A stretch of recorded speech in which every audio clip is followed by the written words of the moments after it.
Bonjour et bienvenue sur Allo Finance pour faire un point à la mi-séance. Le début de semaine n'a pas débuté sous les meilleurs auspices. À la Bourse de Paris, une ouverture retardée suite à une panne technique de l'opérateur boursier Nice Euronext et son indice vedette qui continue sa glissade.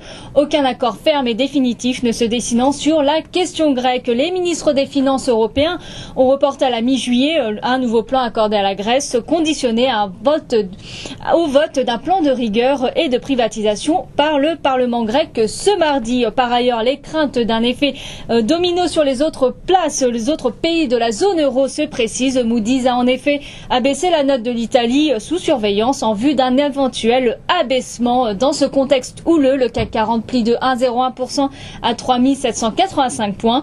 Les bancaires sont les principales contributrices de ce repli en raison de la forte exposition des banques hexagonales à la dette grecque. Sur les autres places européennes, même morosité ambiante. Le FTSE Z 0,64% à 5878 points à Londres et à Francfort, le DAX perd 0,96% à 7095 points. Du côté de l'actualité macroéconomique, il n'y a pas eu foule au portillon. Dans la zone euro, le coût de la main-d'œuvre a augmenté de 2,6% sur un an au premier trimestre. Également, le déficit des comptes courants de la zone euro s'est creusé à 6,5 milliards d'euros en avril contre 2 milliards au mois de mars. Le calendrier est vierge de l'autre côté de l'Atlantique. À la mi-journée, aucune valeur ne se distingue à la hausse sur le CAC 40. Plus forte baisse de l'indice vedette Technip qui plonge de 12% à 69,68 € dans le sillage du repli des cours du brut à leur plus bas depuis presque 4 mois. Valourec plie de 1,50% à 77,89 €, total de 1,21%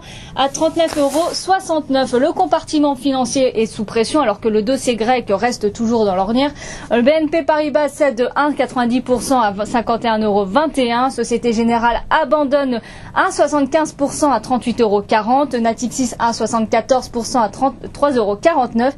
L'assureur AXA redonne 1,61% à 14,95 € et Crédit Agricole perd 0,89% à 10,01 €. Par ailleurs, Morgan Stanley abaisse ses objectifs de cours sur BNP Paribas et Société Générale en anticipation d'une contraction des résultats au second trimestre. Le courtier vise désormais un cours de 63,90 € sur BNP contre 65,80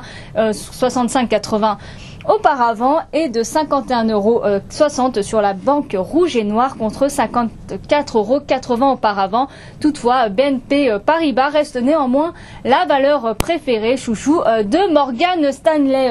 EADS cède 1,10% à 21,20 €. Airbus pourrait recevoir entre 500 et 600 commandes au cours du salon du Bourget, selon des informations du quotidien La Tribune. Carrefour perd 0,63% à 27,10 €. La série noire continue pour le distributeur français.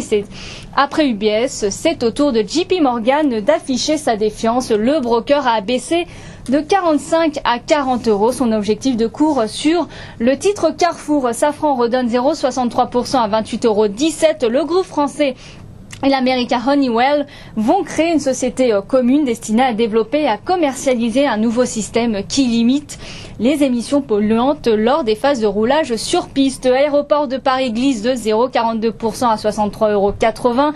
L'opérateur aéroportuaire a enregistré une hausse de 2,6% de son trafic en mai à 7,7 millions de passagers. Publicis est en baisse de 0,71% à 38,01 €. Le groupe a annoncé le rachat de l'agence chinoise Genedigi, spécialisée dans les relations publiques et la communication marketing. Le montant de l'opération n'a pas été dévoilé. Et pour finir, page jaune qui plonge de 8% à 6,47 €, le groupe a procédé au détachement de son dividende de 0,58 €.